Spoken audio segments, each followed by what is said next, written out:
en James Opondo.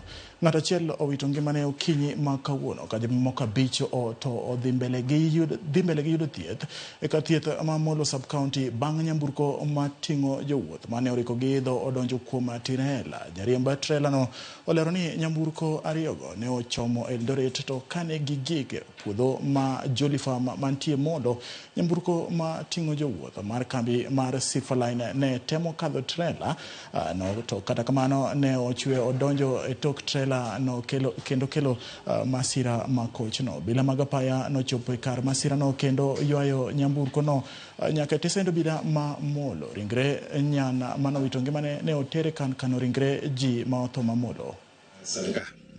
Nikaja tu kawaida kufika Jolly Farm hapo juu. Hakukuwa na gari lingine mbele. Sasa nilikuwa kwa line yangu. Kidogo nikaona matatu ni kama ana overtake. Nijaribu kuangalia hivi hakuna kitu yenye ana overtake. Kidogo nikasikia impact amenikonga. Ndio sasa nikasimamisha gari. Dereva naye akasimamisha akashuka, tukaanza kuokoa watu. Matatu nilikuwa imeva speed, akaingia nyuma ya trailer, ndio ajali imeweza kutokea. Ilikuwa inatoka upande wa Nakuru ikielekea upande wa Eldoret. Watu kadhaa wameweza kujeruhiwa na mwingine mmoja ameweza kupoteza maisha yake. Hao majeruhi tumeweza kuwashughulikia, tumeweza kuwaingisha kuwashughulikia, wameenda hospitali. Maiti ameweza kupelekwa kwa nyumba ya kuhifadhi maiti huko Molo.